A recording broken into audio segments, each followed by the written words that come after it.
Hey everyone, it's Violeta. We hear a lot about anxiety, right? Like heart pounding, can't breathe, want to run and hide kind of anxiety. But sometimes anxiety is a little sneakier. It shows up in ways we don't always recognize. Ever find yourself saying, I'm not anxious, I'm just... and then comes a whole list of explanations? Yeah, me too. Today we're going to talk about 7 surprising signs that you might be dealing with anxiety. And don't worry, this isn't about freaking you out. It's about understanding ourselves a little better. Because when we know what's going on, we can be kinder to ourselves, right? So, get comfy, grab your favorite drink, maybe a little snack. We're going on a journey to uncover those hidden signs of anxiety. Okay, have you ever found yourself explaining something in way too much detail, like way more information than anyone needs? You're telling a simple story, and suddenly you're giving a whole backstory, a timeline, footnotes. That, my friends, could be anxiety talking. We over-explain because we want to be understood. We don't want people to get the wrong idea, or even worse, judge us. So we overcompensate with words, and more words. Think about it. When we're feeling anxious, we're often worried about what others think. We want to make a good impression, right? So we over-explain to make sure everyone gets it. But here's the thing, most of the time people aren't judging us as harshly as we're judging ourselves. They're probably too busy worrying about their own over-explaining. So next time you find yourself going down that rabbit hole of explanation, take a breath. Ask yourself, do they really need all this info, or am I just feeling a little anxious? This one's a big one for me. Saying yes to everything and everyone, volunteering for every project, agreeing to plans even when you're already exhausted. Sound familiar? It's like we're running a race we didn't sign up for and we're afraid to stop. But why? Often, overcommitting is a way to avoid dealing with our anxious thoughts. If we're constantly busy, we don't have time to think about the things that are making us anxious, right? It's like a distraction technique, but eventually, we burn out. And let's be honest, sometimes we overcommit because we want to be liked. We want people to think we're capable and helpful. But saying no doesn't make you a bad person. It makes you a human being with limits. So give yourself permission to say no sometimes. Your mental health will thank you for it. Okay, be honest, how many times have you checked your phone today? Don't worry, I'm not judging. We live in a world of constant connection, right? But that little device can also be a major anxiety trigger. Think about it. We check our phones for all sorts of reasons. Messages, emails, social media. But often, it's a way to seek reassurance or avoid uncomfortable feelings.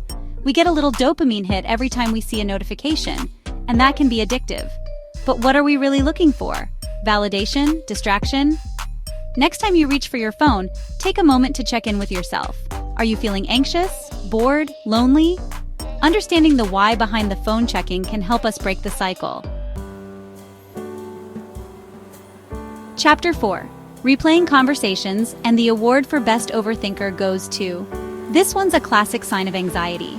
You know, when you play a conversation over and over in your head, analyzing every word, every pause, every facial expression. It's like we're trying to rewrite history or predict the future. But all it does is amp up our anxiety. We worry about what we said, what we should have said, what the other person thought. It's exhausting. This often stems from a fear of judgment. We want to make sure we didn't say anything wrong or offend anyone. But here's the thing, we can't control what other people think. So instead of replaying those conversations, let's try to let them go. Easier said than done, I know. But with practice, we can break the cycle of overthinking. Chapter 5. Avoiding tasks. Procrastination station. Next stop, anxiety. We've all been there. That pile of laundry that's been sitting there for days, the email we're avoiding, the project we're putting off. Procrastination is a universal experience, but it can also be a sign of anxiety. When we're feeling anxious, even small tasks can feel overwhelming. We might avoid them because we're afraid of failing, making a mistake, or being judged. But here's the thing about procrastination. It usually makes anxiety worse. The longer we put something off, the more it weighs on our minds. So, what can we do? Break down those tasks into smaller, more manageable steps. And remember, done is better than perfect.